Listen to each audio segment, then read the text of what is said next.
எதுவும் பண்ணிடாதம்மா ப்ளீஸ்மா. தயவு செஞ்சு எதுவும் பண்ணிடாதம்மா. இங்க பாருங்க, நாங்க சும்மா விளையாட்டுக்கெல்லாம் சொல்லல. எங்களுக்கு இப்போ எங்க வீட்டை மீட் எடுக்கிறதுக்கு பணம் தேவைப்படுது. அந்த வீடு தான் எங்களுக்கு எல்லாமே.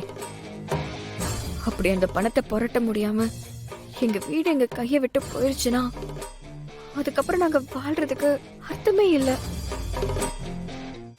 அதனால ஒழுங்கா நீங்க சொல்லலன்னு வைங்களேன், எங்களோட சேர்ந்து உங்களையும் சாவடிச்சிருவோம்.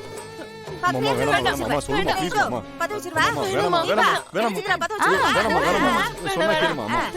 அப்ப மரியாதை உண்மையை சொல்லுங்க, அப்ப உண்மையை சொல்லுங்க. தயவு செஞ்சு எதுவும் பண்ணிடாதம்மா. நான் உண்மையை சொல்லிடுறேன். சொல்லுங்க. சும்மா இருங்க. நீங்க சொல்லுங்க. அந்த மூர்த்தி அவரு எங்க அண்ணன் தான். அப்படி வா வழிக்கு. ஏய் என்னடி அதுக்குள்ள இப்படி உளறி வச்சிட்ட? இல்லங்க, நம்ம சொல்லாம இவங்க பத்த வச்சுட்டாங்கன்னா வீடு வெடிச்சு எல்லாருமே செத்து போயிடுவோங்க. அதுக்கு உண்மையே சொல்லிடலாம்ல.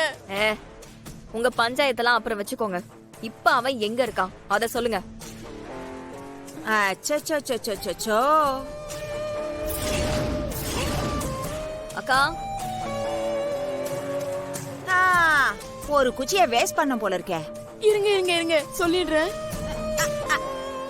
இப்ப அவர் காஞ்சிபுரத்துல KM என்டர்பிரைசஸ்னு ஒரு கம்பெனி வச்சு நடத்திட்டு இருக்காரு. அங்க ஒரு கோவில் இருக்கு. கோவில்ல இருந்து 2வது தெரு தான் அவங்க ஆபீஸ் இருக்கு. நீங்க அங்க போனா பாத்துடலாம். இப்ப நீ சொல்றது உண்மைன்னு நாங்க நம்பலாமா? என் குழந்தை மேல சத்தியமா சொல்றேங்க.